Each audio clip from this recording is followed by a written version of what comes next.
Good morning, everybody. We're going to conclude the week of reviews with another Peter, Paul, and Mary review. This time, we're going to take a look at their 25th anniversary concert DVD, which was filmed in 1986. I have several favorites on this DVD, including Big Blue Frog, Puff the Magic Dragon, Power, which was written about the abolishment of nuclear power by John Hall of the band Orleans for the No Nukes movie and concerts. Right Field and Paul Noel Stuckey's song for Peter's Wedding. Actually, I don't know the name of the song, but it turned out to be one of the biggest sellers in sheet music, one of the biggest love song sellers in sheet music history when it was released. And as I said, this was filmed during the band's 25th anniversary in 1986. And instead of having, when I have the release dates, or when I have the release dates, when I show the picture of the DVD cover, I'm going to have filmed in 1986 instead, and then we will have a thing at the end saying when it was released.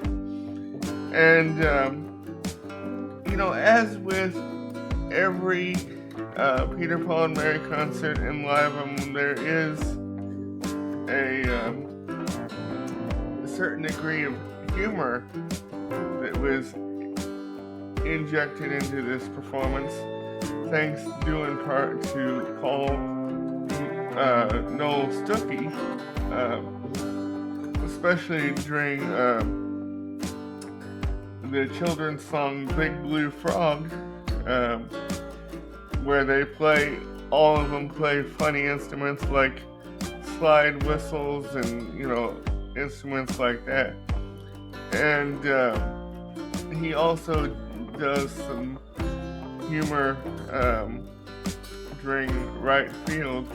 And one of the things that I found one of the things that was kind of abnormal for this show is that Peter, Paul, and Mary normally did Puff the Magic Dragon toward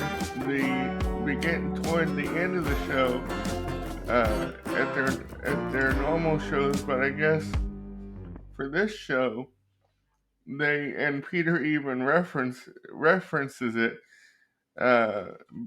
He says at one point the reason they did Puff the Magic Dragon at the beginning of the show, because it's the third or fourth song, I believe, is because in the past when they did it toward the end of the show, all the little kids would be either asleep or gone, and so they wanted to move it up in the show so the little kids would get a chance to hear it. And another one of my favorites from here is Where Have All the Flowers Gone? I've always liked that, and it is also kind of emotional for me too. And they do Light One Candle as well, and they close with kind of an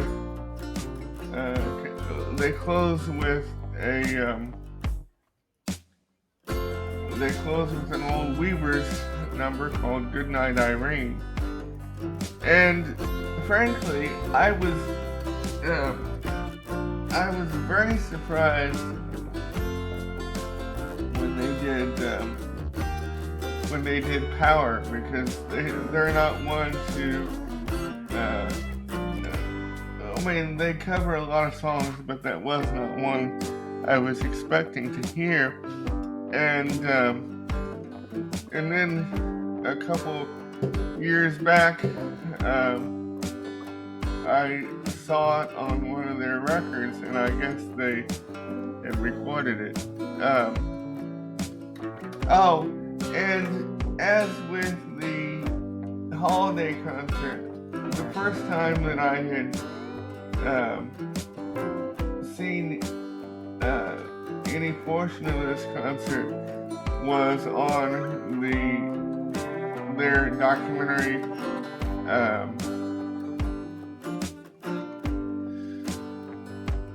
called "Carry It On: A Musical Legacy," and I'm going to put a link up in the cards to that documentary, to that review, if you want to check that one out too. And you'll hear me talk more about this concert and the holiday concert in that review. And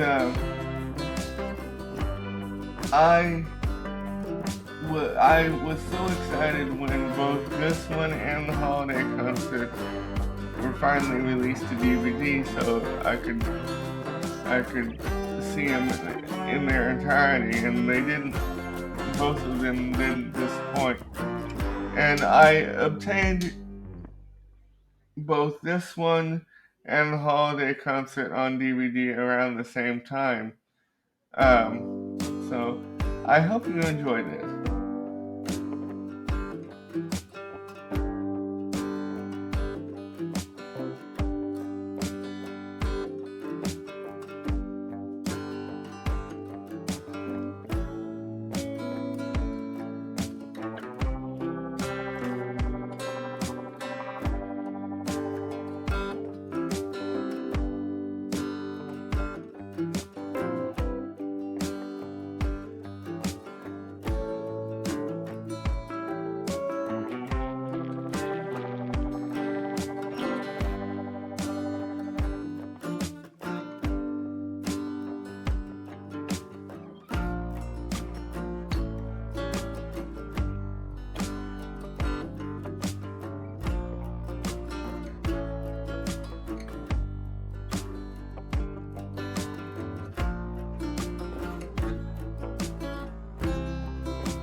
The only other musician that is present on this concert video is their bass player, Dick Kniss, who I mentioned in the review for their in-concert CD the other day. And I mentioned also that I think Mr. Kniss was their bass player throughout their entire career. This was released to DVD in 2011.